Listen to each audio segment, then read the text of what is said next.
का शिकार न हो, मेरी औलाद की रुसवाई न हो। मैं जो बोल रहा हूँ सही बोल रहा हूँ?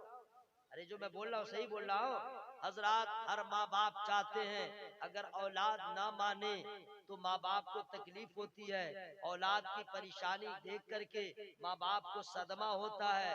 बेटा इतना नाखल्फ है, उसे एहसास नहीं होता है, लेकिन माँ के दिल से पूछो, बाप के जिगर से पूछो, दर्द होता है, परेशानी होती है हजरात। लेकिन फिर भी बाप दुआ करना छोड़ता नहीं है, फिर भी बाप मेहनतें करता है, समझाता रहता है, दुआएं करता रहता है। आखिरी तक मेरा बेटा बावफा हो जाए, मेरा बेटा नेक हो जाए, मेरा बेटा सालेह हो जाए, मेरा बेटा कामयाब हो जाए। हजरात, ऐसा क्यों होता है? इसलिए कि बाप को अपनी औलाद से ज्यादा मोहब्बत होती है।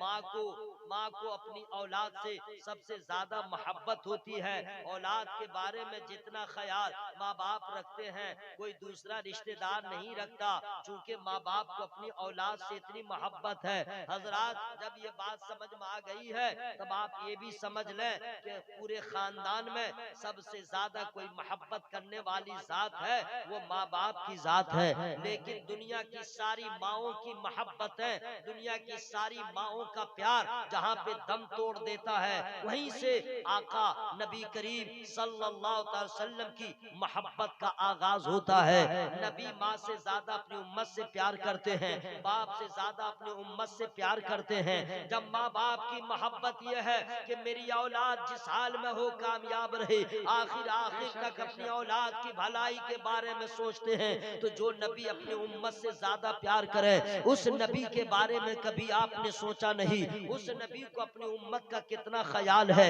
यही वजह है कि दुनिया वाले सोते हैं, नबी रातों को रोते हैं, दुनिया वाले आराम करते हैं, नबी करीम सल्लल्लाहु अलैहि वसल्लम रब की बारगाह में सर्वा सुजूद है। याद करो वो गार में कयाम करना, नबी उम्मत के लिए आंसू बहा रहे हैं। याद रखना, फकत उम्मत के खातिर बद्र के मैदान में नजर आ रहे हैं, उम्मत के खातिर उहुद के मैदान में नजर आ रहे हैं, उम्मत के खातिर अपने शिकम पे आपने पत्थर भी बांधा है, उम्मत की भलाई के खातिर आपने कांटों पे भी कदम रंजा होके सफर तय किया है। अपने उम्मत के भलाई के खातिर लोग ताना देते रहे, लेकिन सरकार ने वो कैरेक्टर, वो किरदार पेश किया है। यहाँ तक के गालियां देने वालों को आपने दुआएं दिया है, पत्थर फेंकने वालों को आपने दुआएं दिया है, कांटे बिछाने वालों को आपने दुआओं से नवाज दिया है। वो रसूल माँ बाप से ज्यादा मोहब्बत करते हैं, वो चाहते हैं, उनकी ख्वाहिश है जिसने मेरा कलमा पढ़ लिया है वो सब अल्लाह वाला हो जाए, वो सब अल्लाह का महबूब हो जाए, वो परेशानी से बच जाए, वो मुसीबतों से बच जाए, वो तबाही से बच जाए, वो हिलाकत से बच जाए। नबी करीम सल्लल्लाहु अलैहि वसल्लम ने अपनी उम्मत से इस कदर प्यार किया कि मेराज में गए तो उम्मत को याद किया। वो नबी जब सफर में है तो उम्मत को याद किया। वो नबी चाहते हैं कि दुनिया में जितने पैगंबर आए हैं सब पैगंबर आला हैं, लेकिन उनकी उम्मतों से ज्यादा कामयाब मेरी उम्मत हो जाए, सबसे ज्यादा मेरी उम्मत कामयाब हो, भलाई उसे हासिल हो जाए।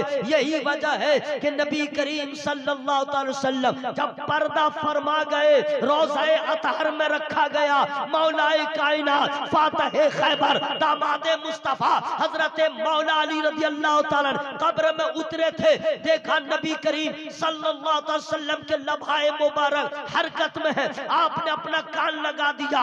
या रसूल अल्लाह, लगता है कुछ फरमा रहे हैं। अली ने कान लगाया, नबी क्या फरमा रहे हैं, हरकत कर रहे हो। उन्होंने जब कान लगाया तो सुना नबी रोज़े में है, फिर भी कह रहे हैं रब्बे हबली उम्मती, रब्बे हबली उम्मती। कब्र में भी जाके नबी अपनी उम्मत को याद कर रहे हैं। ऐ लोगों, अपनी किस्मत पे नाज करो, नबी मिला है तो रहमत वाला, नबी मिला है तो बरकत वाला, नबी मिला है तो नूर वाला, नबी मिला है तो हिल्म वाला, नबी मिला है तो रिफत वाला, नबी मिला है तो अजमत वाला, नबी मिला है तो मेराज का दूल्हा, नबी मिला है तो महबूबे खुदा। अरे वो नबी मिला है कि तुम पैदा भी न हुए थे, तुम्हारे भलाई दाई की दुआ आमना के लाल कर रहे हैं। और ये तो यहाँ का हो गया, जब हश्र में उठोगे तो सारी दुनिया को अपने अपने जान की फिक्र होगी, फकत मुस्तफा को सारे जहान की फिक्र। नारे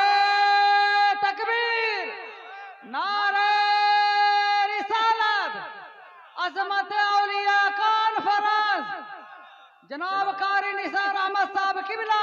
नबी को सबकी फिक्र है, नबी को सारे जहान की फिक्र है। इनके मानने वालों को अपनी फिक्र नहीं है, अपनी औलाद की फिक्र नहीं है, न कब्र की फिक्र है, न हश्र की फिक्र है, न फ्यूचर का कोई प्लान है, न फ्यूचर का कोई एजेंडा है। ऐ मुसलमानों, दुनिया की जलील से जलील कौम अपने आप को बदल डाला है, उसकी तर्ज जिंदगी बदल गई, उसके जिंदगी का एजेंडा बदल गया।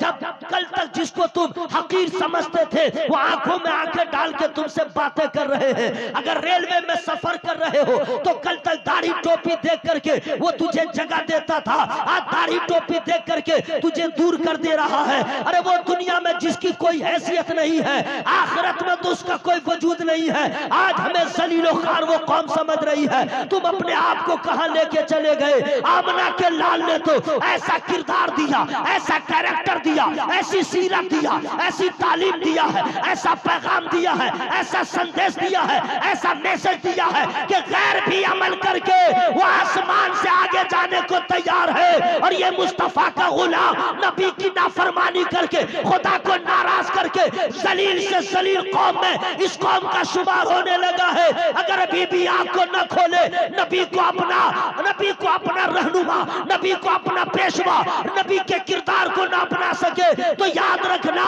तुम्हें न यहाँ कोई बर्बादी से बचाएगा, न कब्र में बचाएगा, न हश्र में बचाएगा। अगर भलाई चाहते हो तो आला हजरत ने फरमाया, आज ले उनकी पनाह, आज मदद मांग उनसे, फिर न मानेंगे कयामत मगर माने।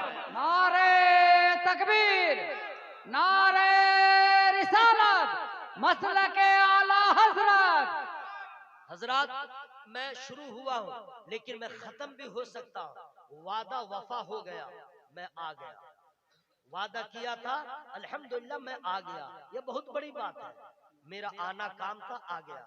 अब लोग नहीं ना कहेंगे कि ऐसा किया वैसा किया। अब जलसे के कमेटी के लोग अपने वादे को वफा करें, इज्जत के साथ रुखसत करें, है ना भाई? मैं आ गया, अल्हम्दुलिल्लाह मैं खुश हूँ कि वादा खिलाफी नहीं हुई। ये हल्का गुनाह नहीं समझिएगा, बहुत डेंजर इसका दफा है, याद रखिएगा। तो मैं आ गया हूँ। अब आप लोग चाहते हैं कि कुछ और प्यारी प्यारी बातें सुना दूं अल्लाह उसके रसूल की, या मैं खत्म कर दूं? आप लोग से पूछ रहा हूँ, सुना दूं? तो एक गुजारिश मैं करूंगा, अगर मान लीजिए तब। जो हमारे बुजुर्ग पीछे बैठे हुए हैं, वो लड़का सबको छोड़ दीजिए, पीछे ही रह जाए। क्या कहना? या अल्लाह, जो लोग सुभान अल्लाह बोल रहे हैं उसको फेफड़ा की बीमारी से बचा, आमीन। उसको किडनी की बीमारी से बचा, आमीन। उसको हार्ट की बीमारी से बचा, आमीन। उसको देवबंदी से बचा, आमीन। वहाबी से बचा, आमीन। सुलकुल्ली से बचा। आमीन। अब नाम भी मैं बोल सकता हूँ, समझ गए? उस सब मौलवी साहब की तकरीर छोड़ दीजिए, वैसे मौलवी साहब को मत बुलाइए जो आला हज़रत का नाम भी अपनी तकरीर में न ले। सब बचिए इससे मौलवी साहब सबसे। आप लोग कहाँ हैं? हाँ, ये लोग लप्पा चुप्पा दिखला करके, चमक धमक दिखला करके आला हज़रत से दूर कर देंगे। और जो आला हज़रत से दूर हो जाएगा ना, हो सकता है, मुमकिन है कि गुमराह भी हो जाएगा। हाँ, ऐसे मौलवी साहब को मत बुलाया कीजिए। 50,000 रुपया भी देंगे और 16 कुल्ली 18 कुल्ली मौलवी साहब को बुलाते हैं। क्यों नहीं चेक करते हैं रजा वाला है या नहीं? जी, सबका ख्याल रखिए। आप लोग माशाल्लाह पढ़े लिखे लोग हैं भाई। बैठो ना बेटा, हम सुना रहे हैं। आज क्या हीरो है, बैठ मेरा। उससे पूछो तजल्लिए मौला, जिसने देखा है तूर का चेहरा। उससे पूछो तजल्लिए मौला, जिसने देखा है तूर का चेहरा। देख कर हुस्न मुस्तफा की झलक, देख कर हुस्न मुस्तफा की झलक, भूल जाओगे हूर का चेहरा। सुभान अल्लाह, सुभान अल्लाह। भूल जाओगे हूर का चेहरा। बहुत चेहरे हैं लेकिन मैं नात सुनाने नहीं आया हूँ। ये तो मैंने आपको एंटीबायोटिक के तौर पे दे दिया कि मैं भी नात पढ़ता हूँ। अल्हम्दुलिल्लाह आप लोग भी पढ़ते हैं, पढ़ा कीजिए। गाना सुनना हराम, गाना सुनना हराम, मुंह खोल के बोले मसला मालूम हो जाएगा। गाना सुनना हराम, गाना गाना हराम, गाने की महफिल में जाना हराम, नात पढ़ना इबादत, जी, नात सुनना इबादत, नात लिखना इबादत। तो हेडफोन कान में लगा के सोने वालों, गाना सुनते सुनते सोने वालों, तौबा कर लो। अगर गाना सुनते सुनते मर जाओगे तो हश्र में इसी आलम में उठाए जाओगे और गाना गाते रहोगे, सुनते रहोगे। अहले महशर के सामने रुसवाइयों का सामना होगा। ये मुस्तफा का गुलाम है, गाना गाते उठ रहा है, गाना सुनते उठ रहा है, कितनी रुसवाई होगी। अरे तुम्हारी तो शान होनी चाहिए। आंख खुले तो सुभान अल्लाह, आंख बंद हो तो सुभान अल्लाह, सोए तो दरूद मुस्तफा, आंख खुले तो दरूद मुस्तफा, और सोए तो दरूद पढ़ते पढ़ते ताकि इंतकाल भी हो जाए तो हश्र में उठे दरूद पढ़ते पढ़ते। नारे तकबीर, नारे रिसालत। भाई तौबा करो इस सब से। अगर किसी की बीवी कोई बीमारी है, ऐसा नहीं हमको नहीं है कि औरत सबको ज्यादा इस मर्ज होगा, वो तो जरा वेस्टर्न कल्चर नहीं समझे, इंग्लिश डिजाइन वाली औरत सबको ये बीमारी है कि कान में लगा लेती है। अरे परसों में एक दुकान पे खड़ा था, दूध ले रहा था, समझ गए, एक बच्ची थी, समझे, बमुश्किल 13-14 साल उम्र होगी, स्कूल में पढ़ती है। मैं खड़ा ही था पैसा लेके, लो भाई। अब वो आई और क्या लिया, अब बोल रही है फोन पे कर दूं। मैं हैरत में पड़ गया, या अल्लाह, मेरे पास भी मोबाइल है। आज तक हजरत हसन शाहनवाज साहब जानते हैं, कभी कभी इनपुट आउटपुट करना होता है, इन्हीं को कहता हूँ जरा भेज दीजिए, मेरे मोबाइल में नहीं है। ये 13-14 साल की लड़की कितना फास्ट हो गई है, इधर का माल उधर, उधर का माल उधर कर रही है। ये क्या है? ये दुनिया को हासिल करने का धुन सवार है। जरूरत है तो करो, वरना याद रखना, अरे इस उम्र की बेटियां अगर मुसलमान की है, उसे तो सज्जदा के कनीज बनने की धुन हो, उसे तो कुरान पढ़ने की धुन हो, उसे तो इस्लामी तहजीब को अपनाने की धुन हो। याद रखना, जितनी लड़कियां जींस पैंट पहन करके ड्राइविंग कर रही है, मर्दों का मुकाबला कर रही है, याद रखना मरने से पहले तुम जलील हो जाओगी। और जिस मुसलमान की औरतों को तुम बेवकूफ समझते हो कि पर्दे में रहती है, घर के चार दीवारी में रहती है, जिसे तुम मजबूर समझ रहे हो, याद रखना हश्र का मैदान होगा तो तुम जलीलो रुसवा हो जाओगी, जलीलो खार हो जाओगी, और ये गरीब की बेटियां जन्नत की हकदार हो जाओगी। नारे तकबीर, नारे रिसालत। हज़रात ये बात आई, मैंने बता दिया दुनिया कहां से कहां जा रही है। और मैं तो इसलिए आज बहुत गदगद हूँ, बहुत खुश हूँ कि पहली बार पाए करे इखलासो वफा, पीरे तरीकत, रहबरे राहे शरीयत, तर्जमाने मसलके आला हजरत, खलीफे हुजूर सरकार मुफ्ती आजम हिंद हजरत अल्लामा मुफ्ती अब्दुल गफूर साहब क़िबला मद्दजिल्ल नूरानी की ज़ियारत कर रहा हूं।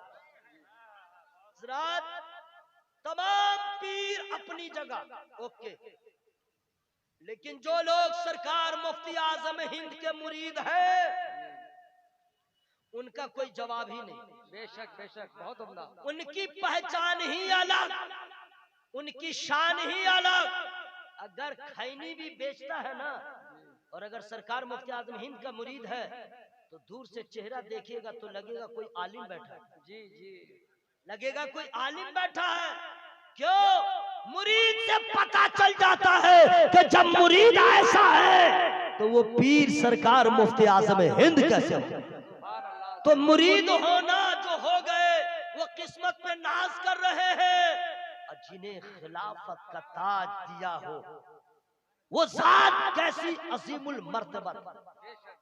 ये हुजूर मुफ्ती आजम हिंद अली रहमा के खलीफा, मैं तो बहुत खुश हूँ कि जो उनका खलीफा होगा इंशाअल्लाह तकवा वाला होगा, फतवा वाला होगा, शरीयत वाला होगा, तरीकत वाला होगा, अल्लाह वाला होगा, मुस्तफा वाला। सुभान अल्लाह, सुभान अल्लाह। ज़ियारत कीजिए, कब दाइया जल को लब्बैक कह दे। हमारे यहाँ बहुत बड़ा अलमिया है कि जब तक आदमी जिंदा रहता है उसकी कोई हैसियत नहीं, लोग पहचानते नहीं। जब इंतकाल हो जाता है तब अफसोस करते हैं हजरत तो चले गए, हम लोगों ने जाना नहीं। हमें दुआएं लो, दुआएं। बहुत बड़ी जात का नाम हुजूर मुस्तफा रजा खान, वली इब्ने वली, सरकार मुफ्ती आजम है, मुफ्ती इब्ने मुफ्ती, सरकार मुफ्ती आजम है, जिन पे पीर नाज करे। अल्लाह का शुक्र है उनके खलीफा यहाँ पे तशरीफ फरमा। अल्लाह ताला सरकारों के वसीले से हम सबों की हाजिरी को कबूल फरमाए। जरा जोर से बोलिए आमीन। अब हमारे हवा में हाथों को लहरा के बोले या रसूल अल्लाह। दोस्त क्या कुछ कर रहे हो का?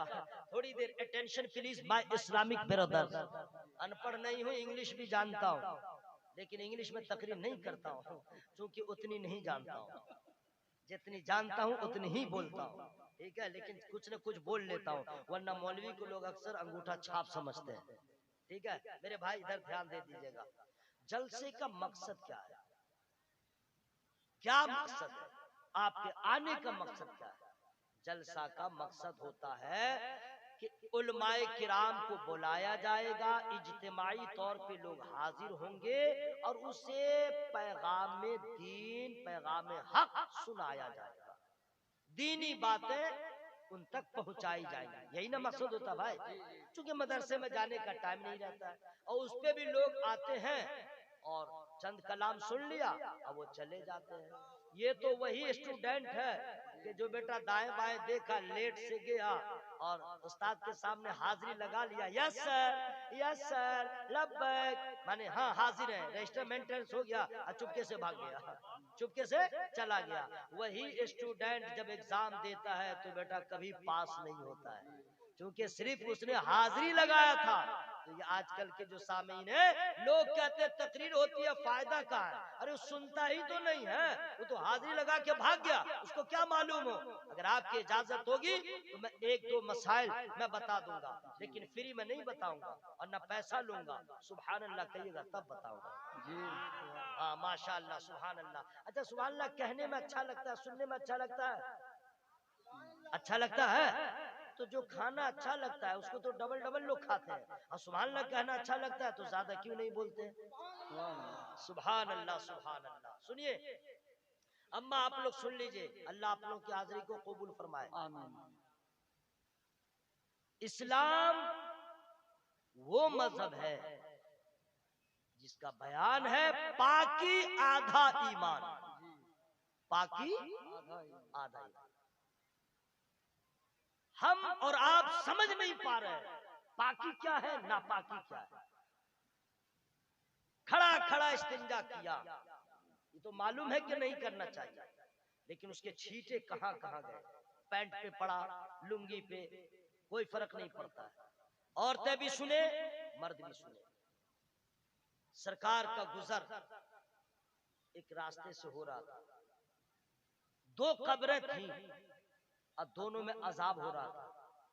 सरकार खड़े हो गए, सहाबा को फरमाते हैं इन दोनों कब्रों में अजाब हो रहा है, दरख्त की टहनी लाओ तोड़ के, और दोनों की कब्र पे रख दिया। सहाबा किराम को क्या मालूम, वो तो इतना जानते थे जो मुस्तफा देखते हैं वो हम नहीं देखते, जो मुस्तफा जानते हैं वो हम नहीं जानते। जब सारा अमल हो गया, ए बाबू कहाँ चले, ए हीरो, सुन लो ना मेरे भाई, पैंट शर्ट पहने और पेशाब करने का ढंग नहीं मालूम है, आप बता रहे थे, देखिए ना स्टाइल, क्या वाकिंग है। अरे जाओ कपड़े में करते रहोगे, क्या मैं सुनाने वाला हूँ, देखिए चल दिया। उसको चाहिए झालदार तकरीर।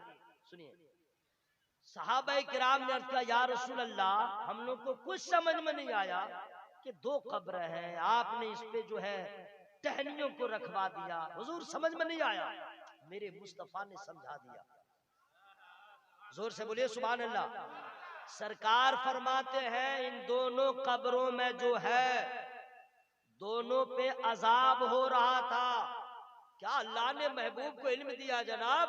नबी फरमाते हैं वजह अजाब क्या है वो भी जानता हूं, किस वजह से अजाब हो रहा है नबी फरमाते जानता हूँ। तो हुजूर बता दीजिए, यही मुझको बताना था। अम्मा तुम लोग भी सुनो, आप लोग भी सुने।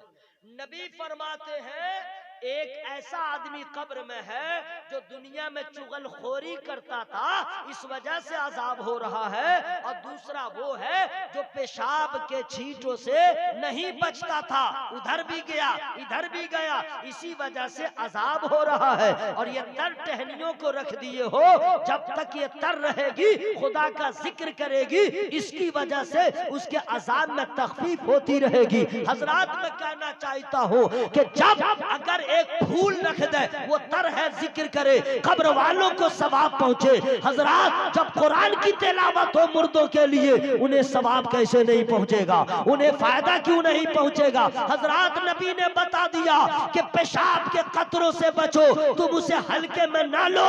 अगर तुम इससे न बच सके तो अज़ाब कब्र में मुब्तला हो जाओगे, तुम नापाक के नापाक रहोगे। इसलिए तुम पाक हमेशा रहा करो। तुम जिस खुदा को मानते हो वो भी पाक है, जिस रसूल को मानते हो वो भी पाक है, जिस कुरान को मानते हो वो भी पाक है, जिस गौस को मानते हो वो भी पाक है। तो जब सब पाक है तुम भी पाक रहो, जियो तो पाक रहो, मरो तो पाक। सुभान अल्लाह सुभान अल्लाह, बेशक। लेकिन अफसोस लोग इस चीज को समझते ही नहीं है, पाकी क्या चीज है। सुन लीजिए, अच्छा औरतें कहती है छोटा बच्चा है पेशाब कर दिया कोई बात नहीं, ये खाता पीता थोड़े है, इसका पेशाब थोड़े होगा, इसका पेशाब तो ठीक ही होगा। अरे भाई तो इसका पेशाब ठीक है, अब पानी उनी नहीं है तो क्या करोगे, इसको भी ले लोगे। तो पीने में नहीं है लेकिन इसे ठीक है नहीं। बूढ़ा हो या बच्चा सबका पेशाब नापाक, दूध पिए डब्बा का चाहे अम्मा का, पेशाब करेगा नापाक। बात समझ में आ रही है। हजरत जब पेशाब करने जाएं एहतियात रहे, छींटा तो नहीं पड़ रहा, खड़ा खड़ा न करें, जितनी मजबूरी हो, और अगर हद से ज्यादा हो तो वो अलग बात है, वरना बैठ के करें। क्योंकि खड़ा खड़ा इस्तिंजा करना बैल का काम, खड़ा खड़ा इस्तिंजा करना गधा का काम। आप तो मुस्तफा जानी रहमत के गुलाम हैं, क्यों ऐसा कपड़ा पहनते हैं कि बैठने के काबिल नहीं है? क्यों ऐसा कपड़ा पहनते हैं जो पाकी नापाकी का आप एहतियात नहीं कर सकते? इसलिए तो नबी ने फरमाया, क्या फ्री में नहीं बताऊंगा, फ्री में नहीं, ऐसे नहीं, जरा और जोर से बोलिए ना। नबी फरमाते हैं सुभान अल्लाह सुभान अल्लाह, ऐ लोगों हमेशा पाक रहा करो, हमेशा पाक रहा करो, ताकि जब नमाज का वक्त हो जाए तो नापाकी माने न हो। वक्त हो गया नमाज अदा कर लो, लेकिन अफसोस मुसलमान को कोई खबर नहीं। सुन लीजिए, नबी ने फरमाया औरत हो या मर्द ढीला ढाला कपड़ा पहने। कैसा कपड़ा पहने? याद कर लीजिए भाई, कैसा कपड़ा पहने? ढीला ढाला, बिल्कुल आर पार बिल्कुल ढीला हो, लूज टाइट कपड़ा ना पहने, ठीक है। और जो लड़कियां अनारकली पैजामा पहन रही हैं, अनारकली जो बिल्कुल टाइट रहता है, अगर मसला नहीं मालूम है उलमा से पूछे, उसके बाद भी पहनती है तो उसका बाप भी गुनहगार होगा। बीवी पहन के कहीं दूसरी जगह जाए उसका शौहर भी गुनहगार होगा। ऐसी औरत, ऐसी लड़की जो टाइट फिटिंग कपड़ा पहन के घर में भी रहे, जवान भाई सामने है, वो क्या सोचेगा? बाप की नजर पड़ेगी तो क्या सोचेगा? इस्लाम ने कहा कि लड़का हो या लड़की, औरत हो मर्द, ढीला ढाला कपड़ा पहने ताकि जिस्म की बनावट भी न जाहिर न हो, जिस्म की कोई ऐब हो वो भी जाहिर न हो, उठने में आराम हो, बैठने में आराम हो, सोने में आराम हो, हर अमल में आराम हो, यहाँ तक कि नमाज पढ़े वहां भी आराम। सुभान अल्लाह सुभान अल्लाह। लेकिन लड़का है ऐसा ऐसा कपड़ा पहनता है, मुझे तो कभी कभी अफसोस होता है यार, इतना खतरनाक कपड़ा पहने हो, अगर पेट खराब हो गया तो खोलते खोलते खुल जाएगा। इतना टाइट फिटिंग जींस पहनता है, घुसाता पाँव में कैसे है, अल्लाह की पनाह। तौबा तौबा, अजीब मामला है भाई, इतना टाइट है। ऐसा ऐसा लोग, ये मुसलमान का हाल हो गया। नया जींस खरीदेगा और साथ में एक ब्लेड लाएगा और यहाँ पे फाड़ देगा, यहाँ पे काट देगा, इधर झुल्लुर की तरह लटकता रहेगा। और उससे पूछो भाई तुम्हारे घर में इतनी गरीबी है, फटा पुराना तुम पहनने वाला है, मौलवी साहब जरा औकात में रहोगे, बिल्कुल न्यू जींस है। तो ये फाड़ा कैसे, ये फटा होता है? बोला नहीं फटा नहीं था, मैंने फाड़ दिया है। बोला क्यों, दिमाग ठीक है? बोला सब ठीक है, तुम नहीं समझोगे। हम क्यों नहीं समझे? बोला इट्स माय स्टाइल।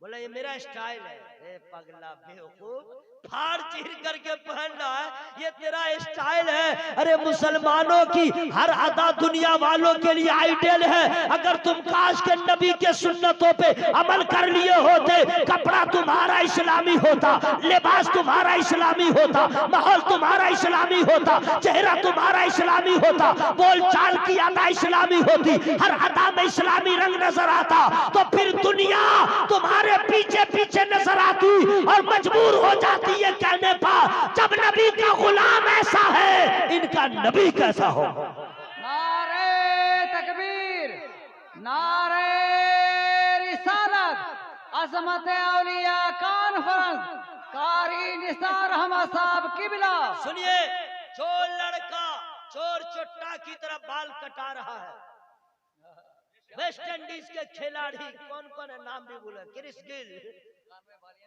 हाँ आपका क्या है उसका नाम? मेरे भाई तुम तो मुस्तफा के गुलाम हो यार। अरे तुम तो मुसलमान हो, तुम क्यों किसी को आइडियल बनाते हो, उसकी तरह बाल रखते हो? अरे तुम तो ऐसा बाल रखो, मुफ्ती साहब कैसा रखते हैं, इमाम साहब कैसा रखते हैं, आलिम कैसा रखता है, ताकि तुम्हें कामयाबी हासिल हो। ऐसा बाल कटाते हो, पहचान तुम्हारी खत्म हो जाती है, ये मुसलमान है या गैर मुस्लिम है। तुम्हारा लिबास ऐसा है, पहचान तुम्हारी खत्म हो गई। अंदाज़े गुफ्तार ऐसा है, तुम्हारा पहचान तुम्हारी खत्म हो गई। अरे कब तक तुम अपनी निशानियों को खत्म करोगे? अरे दुनिया की कोई और कौम है जिसे अपने आप को साबित करने के लिए आधार कार्ड चाहिए, पासपोर्ट चाहिए, परिचय प्रमाण पत्र चाहिए। मुसलमानों को किसी आधार कार्ड की जरूरत नहीं है, उनका चेहरा ऐसा हो कि चेहरा देख के कह दे मुस्तफा का गुलाम नजर आ। सुभान अल्लाह, सुभान अल्लाह, बेशक। बहुत मेरे भाई मैं हार्ड बोल रहा हूँ, लेकिन आपकी मोहब्बत में बोल रहा हूँ। आप इस चीज को एहसास कीजिए। किसके चक्कर में आप लोग ऐसा बाल कटाते हैं? हम तो अल्हम्दुलिल्लाह दाढ़ी रखे हुए हैं, टोपी हमेशा पहनता हूँ। ये नहीं कि ट्रेन में रख दिया जेब में, ऐसा कुछ नहीं है। हाँ हमेशा रहता हूँ यूनिफॉर्म में जी। और लोग नफरत भी करते हैं, टीका वाले समझ गए ना, वो लोग नफरत भी करते हैं। मैं कहता हूँ नो प्रॉब्लम बेटा, तुम समझ रहे हो ना कि हम मुस्तफा के गुलाम हैं, ये कम बड़ी बात है। तुम समझ तो रहे कि मुसलमान है। आप लोग किससे करते हैं? अच्छा कुछ लड़के ऐसे मिजाज के हो गए हैं जो दिल में सोचते हैं हम लड़की होते तो अच्छा होता। साबित करूंगा मेरे भाई, बुरा नहीं मानो मेरे भाई, तुम मेरे भाई हो। उलमाए किराम जरा बोल देते हैं, मोहब्बत में बोलते हैं। ये सब चाहते हैं कि नबी के जितने कलमा पढ़ने वाले हैं काम ऐसा करें सब अल्लाह के महबूब हो जाए, इसीलिए कहते हैं, बुरा नहीं मानिएगा। अच्छा कुछ लड़कियां भी कम नहीं है लिपस्टिक वाली सब, वो भी सोचती है उफ हम लड़का होते तो बड़ा अच्छा होता। कैसे? बोला बाइक चलाते, इधर जाते, कराटा सीखते, भीड़ भाड़ में रहते तो घर में रहना पड़ता है। ये लड़का कमीना भगलोल, वो सोचता हम लड़की होते ना तो बाल को ऐसे कटाते, यहाँ लगाते, लिपस्टिक लगाते, आँख में लगाते, यहाँ लगाते, वहाँ लगाते, लजाते, शर्माते। वो बेवकूफ। आप कहेगा मौलवी साहब तुम क्या बोल रहे हैं, मैं साबित न कर दूंगा। अगर ऐसा इरादा नहीं था तो लड़का हो के कान क्यों छेदवाया? जी जी। नियत तुम्हारी क्या है, मकसद तुम्हारा क्या है? मुमकिन है कि कुछ दिनों के बाद नाक भी छेदा लेगा, अगर लड़कियों के अंदर ये ख्वाहिश नहीं थी तो लड़कियों ने मर्दों का कपड़ा कैसे पहन लिया, जींस कैसे पहन लिया, मर्दों की तरह बाल कैसे कटा लिया। लानत है ऐसे लड़कियों पर जो मर्दों की मुशाबियत अख्तियार करे। लानत है मर्दों पर जो औरतों के तरीके को अपनाए। अल्लाह ने तुम्हें जो मकाम दिया है उसका ख्याल रखो, तुम्हें जो मकाम दिया है उसका ख्याल रखो। तुम्हारे लिए जो बेहतर था अल्लाह ने वही बना दिया है। अगर मर्द हो तो लड़की बनने की तमन्ना ना करो, हुसैन के गुलाम बन जाओ, और लड़की हो तो फातिमा ज़हरा की कनीज बन जाओ। नारे तकबीर, नारे रिसालत, मसलके आला हजरत। जिंदाबाद, सुभान अल्लाह, सुभान अल्लाह। हजरत गालिबन 1 घंटा होने वाला है, खत्म कर दूं? मैं सब लोग बोलिए खत्म कर दूं? तो मैं खत्म ना करूं तो आप लोग की आवाज क्यों खत्म है? देखिए माफ कीजिएगा, इस मजमे में बहुत अच्छे लोग हैं, बहुत खुशी हो रही है। 17-18 साल वाला चला गया, सब मुअम्मर लोग हैं, सब बुजुर्ग लोग हैं। नहीं समझे? वो जो है गैंची मछली, जानते गैंची मछली? सांप के खानदान से नहीं है, लगता है उसी के कबीले से है। गैंची मछली नहीं ऐसे करती रहती है, उसको पकड़िएगा दाएं बाएं दाएं बाएं दाएं बाएं, कभी उसको करार नहीं। वैसे ही सुनने वाले थे जो चले गए, समझ गए हैं। अब असल नबी के चाहने वाले बैठे हुए हैं।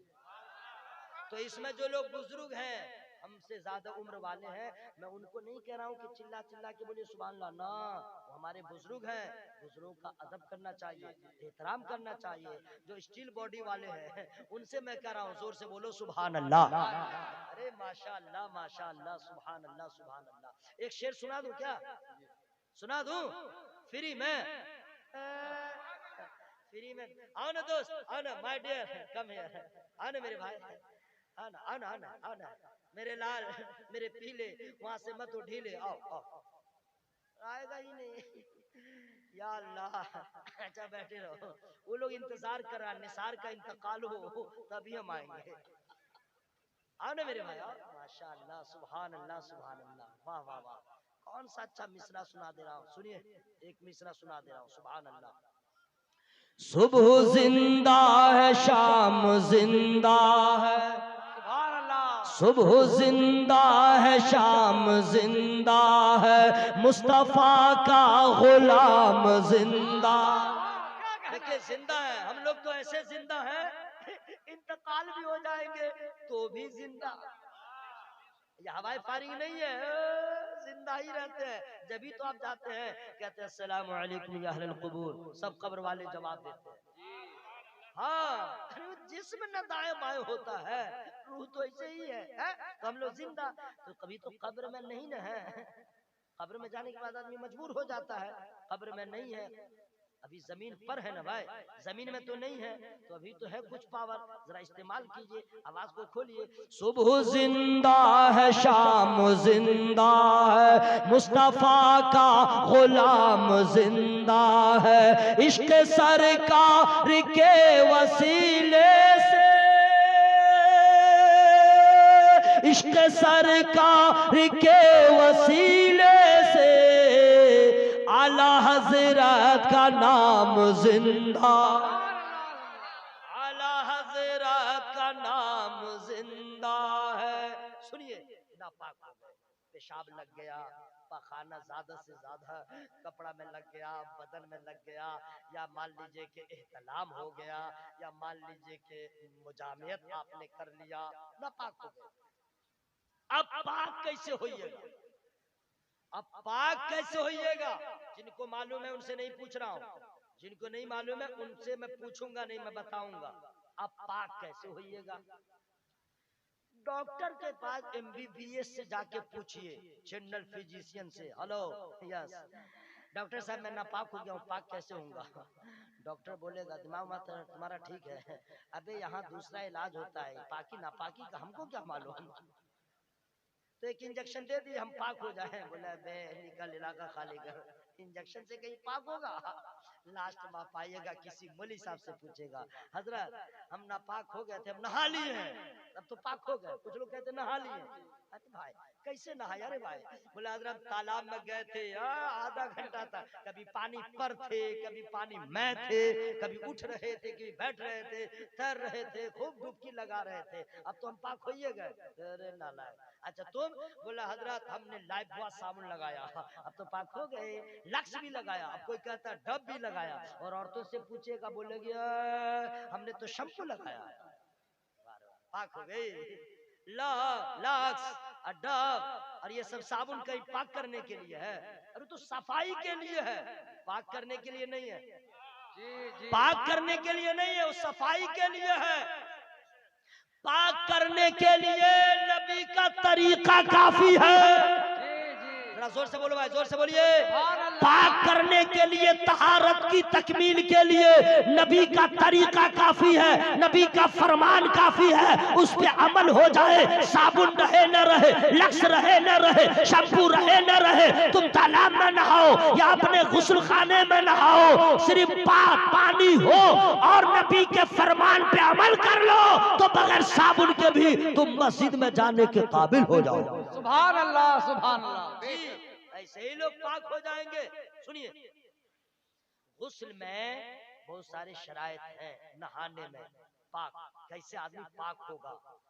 गुस्ल में 3 फराइज हैं। कितने हैं? मुंह खोल के बोलिए, कितने हैं? 3 फराइज है। फराइज का मतलब क्या है? फर्ज की जमा। फर्ज का मतलब जरूरी, कंपलसरी, इसमें कोई कंप्रोमाइज नहीं, इसका बदल कुछ नहीं, ये करना ही पड़ेगा, वो है फर्ज। समझ में आ गई बात? अब गुस्ल में कितने फराइज हैं? मुंह खोल के बोलिए, कितने हैं? 3। अब अगर मैं तीनों के बारे में बता दूं फ्री में, तुम्हें बताऊंगा नहीं। नंबर 1, तुम लोग सुन लो, मेरी बहनों सुन लो, सुन लो, 3 फराइज है। नंबर 1 कुल्ली करना। क्या है? कुल्ली करना। नंबर 2 फ्री में नहीं बताऊंगा, नाक में पानी डालना। कितने फराइज हो गए? नंबर 3 सर के बाल से लेके पांव के नाखून तक पानी बहाना। ये 3 फराइज हो गए। कितने हो गए? 3। अब मैं आपको बताऊंगा कुल्ली कहते हैं किसको, नाक में पानी डालने का मतलब क्या हुआ, बदन पे पानी बहाने का मतलब क्या हुआ, सिर्फ याद रखने से होगा और मैं फ्री में बता दूंगा। ऐसा सुभान अल्लाह, सुभान अल्लाह, वाह वाह वाह, क्या बात है। हजरात एक बात याद आ गई है, मैं उसको पहले बता दूं, क्योंकि उलमाए किराम मोहब्बत से नवाज रहे हैं। ये सारे उलमा जो है ना, वो बैठ करके मेरे ऊपर एहसान कर रहे हैं कि मैं बोल रहा हूँ वो सुन रहे हैं, दुआ कर रहे हैं। नहीं समझे? सब पढ़े लिखे लोग हैं। आला हज़रत सरकार की बारगाह में एक आदमी गया और जाने के बाद कहता है हुजूर एक मसला मुझको पूछना है, समझ में नहीं आया। बोलो बोलो। तो आला हज़रत सरकार का क्या कहना है? अरे बाप रे बाप, वो इल्म का समुंदर क्या, इल्म का पहाड़ क्या, बाप रे बाप, इंतहा। उनके दौर से लेके आज तक इतना बड़ा आलिम पैदा ही नहीं हुआ, इतना बड़ा फकीह पैदा नहीं हुआ, सबको जवाब देते थे। तो उसने कहा हुजूर ये लोग कहते हैं हाथ धोना कलाई तक, पहले हाथ धोएंगे ना भाई तब ना आगे बढ़िएगा, ये है सुन्नत। क्या है? सुन्नत। हुजूर फिर मान लीजिए कि चेहरे पे पानी डालेंगे, ठीक है, वजू में तो फर्ज है, गुस्ल में ये फर्ज नहीं है, तो हुजूर सुन्नत पहले अब फर्ज बाद में, सुन्नत अब फर्ज बाद में। हुजूर समझ में नहीं आया। तो आला हजरत के जैसा आलिम कहाँ मिलेगा, कितना आसानी से समझाते हैं। वो इरशाद फरमाते हैं वजू का मसला था, वजू का, गुस्ल का नहीं, वजू का। मैं पानी के बारे में बता रहा हूँ। वही पूछा था हुजूर वजू में जब 4 फराइज हैं तो पहले तो सुन्नत ही है, फर्ज तो बाद में है। तब आला हज़रत ने बताया था कसम खुदा की कुर्बान जाओ मेरे दोस्त, जो बेटा भागा है ना बेटा भागा ही रह जाएगा। आप लोग बैठे हैं ना, अल्लाह ताला आप लोग के इल्म में अमल में तो बहुत बरकत अता फरमाए। आला से सरकार फरमाते हैं वजू में पहले हाथ धोते हो तो हाँ, कुल्ली करते हो तो हाँ, नाक में पानी डालते हो तो हाँ, उसके बाद ना चेहरा धोते हो जी तो हाँ। क्या कहने, आला से फरमाते हैं कि पहले तुमने सुन्नत अदा की, हाथ में पानी लिया, ठीक है, तुमने देख लिया, पानी का रंग देख लिया, कुल्ली किया, पानी का मजा समझ में आ गया, नाक में पानी डाला तो पानी की महक समझ में आ गई। क्योंकि पानी के पाक होने के लिए मजा का भी सही होना जरूरी, रंग का भी सही होना जरूरी, महक का भी सही होना जरूरी।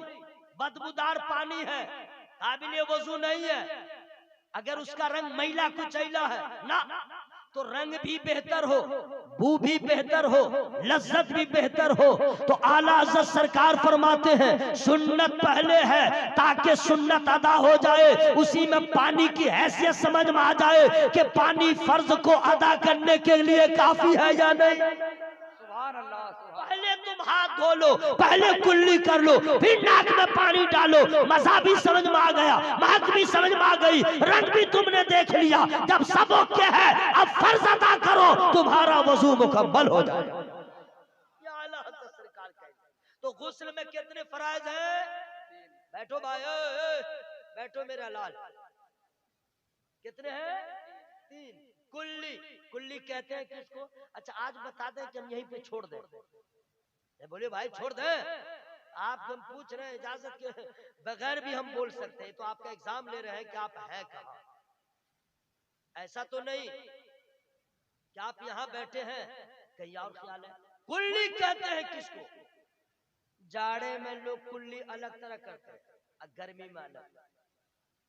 कुछ लोग ऐसे हैं मस्जिद में ना सब नजर आता है जाड़ा में तेरी बाप रे बाप कुल्ली करता है, जहाँ गीजर नहीं है, टंकी है, पानी रात भर का जमा हुआ है, तब देखिए उसकी कुल्ली। गर्मी में ओफो, गर्मी में तो आहा गड़गड़ाता रहेगा, इधर टेढ़ा करके जमात हो रही है, होने दो, गड़गड़ा रहा है। और जाड़ा में ओफो, पानी लिया मुंह में सटाया, फेंक दिया, अंदर कहाँ जाएगा। मैं सबकी बातें नहीं कर रहा हूँ, है कुछ लोग ऐसे। हाँ, जाड़े का वजू अलग, गर्मी का वजू अलग। सुनो, पानी मुंह में ले, कुल्ली किसको कहते हैं? मुंह भर के पानी ले, मुंह बंद कर ले, जबान को हरकत दे, मुंह के गोशे गोशे में पानी पहुंचे। अगर दो दांतों के दरमियान खला है, अब वो खाना खाते हैं, दांत के बीच में अगर कहीं फंसा है तो पहले उसको साफ कर लीजिएगा और उसके बाद मुंह में जबान को घुमाइएगा पानी भर करके, यकीन हो जाए कि मुंह के गोशे गोशे में पानी पहुंच गया है, समझिए एक फर्ज अदा हो गया है।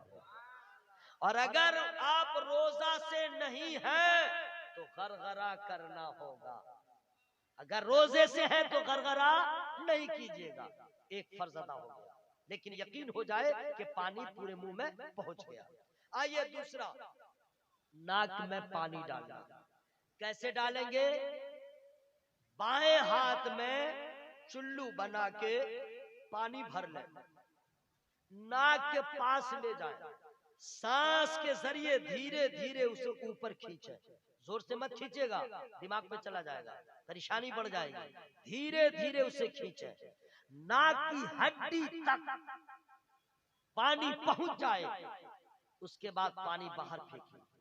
बाएं हाथ की सबसे छोटी उंगली को नाक में डालिए, नाक में गंदगी है उसे साफ कीजिए। अगर आपने गंदगी को छोड़ दिया, ऊपर से ही पानी दौड़ा दिया, आपका फर्ज अदा नहीं हुआ, आपकी तहारत मुकम्मल नहीं हुई। बिल्कुल साफ करें, यकीन हो जाए कि नाक की हड्डी तक, ये हड्डी है ना भाई, वहां तक पानी पहुंच गया, दूसरा फर्ज अदा हो गया। नंबर 3, सर के बाल से लेके पांव के नाखून तक पानी बहाना, पोंछना नहीं, बहाना। तो चलो भाई यहाँ पानी डाला, सरसरा के नीचे आ गया, लेकिन कोई मोटा आदमी है, पेट निकला हुआ है, उसका नाक अंदर घुसा हुआ है, अब वहां कैसे पानी बहाना है, पूछना नहीं है, बहाना। तो उसके लिए उलमा बयान करते हैं कि अपने नाक के पास के गोश्त को, चमड़ा को पकड़ो तो बाहर को आएगा, पानी बहा दो। अगर आप खड़े हैं यहाँ पानी डाल रहे हैं तो पानी तो इधर आ गया, यहाँ पानी पहुंचेगा तो जरूर, बहा कहाँ, तो हाथ ऊपर उठाओ, पानी यहाँ डालो, पानी बहे, रुके नहीं, बहे। कान में कैसे पहुंचेगा, बहाना है, हाथ में पानी लीजिए, भरा हो चुल्लू में पानी हो, और सर को टेढ़ा करके कान के पास ले जाइए ताकि अंदर भी न जाए पानी, और कान का जितना ये डेंजर सब गार बना हुआ है सब में पानी पहुंच जाए। हजरात, जब आपको इत्मीनान हो जाए, इत्मीनान हो जाए, अब आप ये मसला को जान गए हैं तो आलिमों से तन्हाई में पूछिएगा, हुजूर ये मर्दों के नहाने का है, औरतें कैसे नहाएंगी, तो आलिम आपको बता देगा। बहुत एहतियात की जरूरत है, औरत कैसे नहाए कि बदन के पूरे हिस्से पे पानी पहुंच जाए, बहे, मैं यहाँ नहीं बताऊंगा। ठीक हजरात, ये 3 फराइज हैं, अगर बाल के बराबर भी जिस्म का कोई हिस्सा खुश्क रह जाएगा, आप नापाक के नापाक रह जाएंगे। इसलिए जैसे औरत जब खाना पकाती है तो मिर्चा डाले और ध्यान कहीं रहे चल जाएगा, हल्दी डाले चल जाएगा, अदरक डाले चल जाएगा, लेकिन नमक डालने के बाद औरत का पूरा जहन हाजिर रहता है ताकि बढ़े भी नहीं घटे भी नहीं, वो अपने जहन को हाजिर करती है ताकि सालन खराब न हो। इसी तरह मर्दों को भी चाहिए, औरतों को जब गुस्ल का फर्ज अदा करे, वजू का फर्ज अदा करे तो ध्यान रखे, हाजिर रखे दिमाग, कहीं तो कमी भी नहीं हो गई है। अगर फर्ज में कमी रह गई, नहा के भी आप बेनहाए हैं, और अगर ध्यान है आपने फर्ज को अदा किया है तो आपकी तहारत मुकम्मल है, अब आप कुरान भी पढ़ सकते हैं, नमाज भी पढ़ सकते हैं। सुभान अल्लाह, सुभान अल्लाह, बेशक बहुत उम्दा। अब आइए, ये मैंने बता दिया, मेरी तकरीर का कोई गोशा आपको याद रहे न रहे, इंशाअल्लाह उम्मीद करता हूँ ये जरूर आपको याद रहेगा, है ना। सब लोग इसका ख्याल रखिएगा। अल्लाह ताला इरशाद फरमाता है, या अय्युहल्लज़ीना आमनु दुखुलू फिस्सिल्मि काफ़ा। इसका तर्जमा भी मैंने नहीं किया है, अभी मैं इधर से उधर ही आपको बता रहा हूँ। इसका तर्जमा सुनिएगा तो फिर आप लोग मुमकिन है कि पूरा माहसल मतन सुनने के बाद आप लोग मुझको दावत ही नहीं दीजिएगा, हमें उसकी कोई परवाह नहीं है, हम तो रजा वाले हैं, अच्छा लगे न लगे, हक को छुपाते नहीं है, हक को बताते हैं। अल्लाह ताला आप लोग को सबों को अमल की तौफीक अता फरमाए, जरा जोर से बोलिए आमीन। अब सुनिए, मुसलमान सब लोग हैं, हम लोग सब मुसलमान हैं ना भाई, अल्हम्दुलिल्लाह बोलिए अल्हम्दुलिल्लाह। लेकिन कैसे मुसलमान है, अपने आप से सवाल कीजिए। कुछ मौलवी साहब सबको देखा गया है, मैंने देखा है, दाढ़ी रखे हैं, ठीक, यहाँ पे बाल है उसको कटा दिया, यहाँ पे बाल है कटा दिया, और यहाँ पे उसको छोड़ दिया। सरकार ताजु शरीया रहमतुल्लाह ने किसी को देख लिया था, फरमाते खिड़की खोला है क्या, नीचे होंठ जो है उसके नीचे जो भी बाल है सब दाढ़ी है, निचले होंठ के नीचे जो भी बाल है वो सब दाढ़ी में शामिल है, आप नहीं काट सकते। तो ये लोग कर दिया करते हैं। कुछ लोग दाढ़ी रखते हैं इतनी बड़ी बड़ी, ठीक है, इतनी बड़ी बड़ी, तो क्या कहते हैं जानते हैं? अच्छा, उसकी बेगम भी नालायक कम नहीं है, बोले बहुत अच्छे आप लग रहे हैं, मौलवी साहब लगते रहने लेकिन दाढ़ी है, या उसको कहते हैं खशखशी दाढ़ी रखना, दाढ़ी का मजाक उड़ाना। अगर दाढ़ी रखना है तो ऐसे ही रखिए जैसे नबी ने फरमाया है, मजाक मत उड़ाइए। मैं कहना चाहता हूँ, कुरान कहता है, या अय्युहल्लज़ीना आमनु दुखुलू फिस्सिल्मि काफ़ा, ऐ ईमान वालों इस्लाम में पूरे दाखिल हो जाओ। वला तत्तबिउ खुतवातिश शैतान,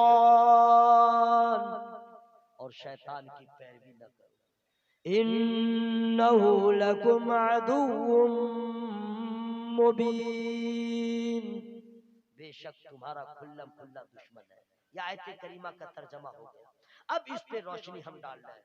अल्लाह फरमाता है, ए ईमान वालों इस्लाम में पूरे दाखिल हो जाओ।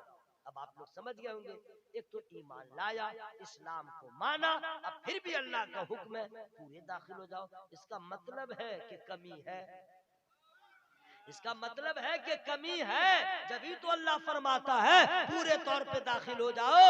इसका शान नुज़ुल क्या है नहीं बताऊंगा, बस माहसल बता दे रहा हूँ। अल्लाह के फरमाने का मतलब ये है कि तुमने इस्लाम कबूल कर लिया है, ईमान वाले हो, तो मुकम्मल तौर पे हर मामले में इस्लाम को फॉलो करो। ये नहीं कि कलमा नबी का पढ़ा, तरीका किसी और का अपनाया, इस्लाम को तुमने मजहब मान लिया और दूसरे मामले में किसी और की तकलीद करो, किसी और को फॉलो करो, किसी और को रहनुमा मानो, किसी और के तरीके को अपनाओ। नहीं, अल्लाह फरमाता है ऐ ईमान वालो, अगर तुमने ईमान पढ़ के कलमा पढ़ के ईमान वाले हो गए हो, अब तुम्हारा कपड़ा भी इस्लामी हो, तुम्हारा खाना भी इस्लामी हो, तुम्हारा बूदो बाश भी इस्लामी हो, तुम्हारी तर्ज़े जिंदगी भी इस्लामी हो, तुम्हारा लिबादा भी इस्लामी हो, तुम्हारे चाल चलन भी इस्लामी हो, तुम्हारा घर भी इस्लामी हो, तुम्हारे घर का माहौल इस्लामी हो, हर अदा से लगे ये इस्लाम का मानने वाला है, हर एंगल से लगे इस्लाम का मानने वाला है। ऐसा नहीं कि इस्लाम का तुमने कल इस्लाम का सबको मान लिया कि हक है, हम मुसलमान हैं, और चेहरा रखा यहूदियों की तरह, कपड़ा पहना नसरानियों की तरह, नाम रखा दुनियादारों की तरह, शादी ब्याह किया गैरों की तरह। हजरात, कुरान इसी को मना कर रहा है। अगर इस्लाम के मानने वाले हो तो हर मामले में इस्लाम के तरीके पे अमल करो। ये ना हो कि कलमा नबी का पढ़ो, तरीका किसी और का हो। आला हजरत ने बताया अपने रब की बारगाह में दुआ किया करो, काम वो ले लीजिए तुमको जो राजी करे, ठीक हो ना में रजा तुम पे करोड़ों। नारे तकबीर, नारे रिसालत। हजरत सुनिए, आज हमारे यहाँ शादियां हो रही हैं, आप ही क्या नहीं पूरे भारत में अक्सर जगहों पे। ये बतलाइए, इस्लाम में तो बारात का कोई तस्वुर ही नहीं है। बारात ले जाते हैं ना, बारात कोई तस्वुर ही नहीं है। लेकिन अफसोस मुसलमानों का हाल, तौबा तौबा, जब लड़की को देख लेगा, जब सारी बात हो जाएगी तब बोलेगा लड़की वाला, हाँ बोलिए बारात कितनी लाइएगा, हाँ तब बोलेगा बारात कितनी लाइएगा। अगर आप कम लाइएगा हम आप लोग की बड़ी इज्जत करेंगे, ठीक है, और ज्यादा लाइएगा हम नहीं कर पाएंगे। तब लड़की का बाप बोलेगा सुनिए हमारा खानदान बहुत बड़ा है, हमारी रिश्तेदारी बहुत है, इसलिए 100-150 में नहीं, ज्यादा की बात कीजिए। जबरदस्ती खाने के लिए लड़का का बाप तबाह बचा देता है, और उसी वक्त कहता है मेरा खानदान बहुत बड़ा है।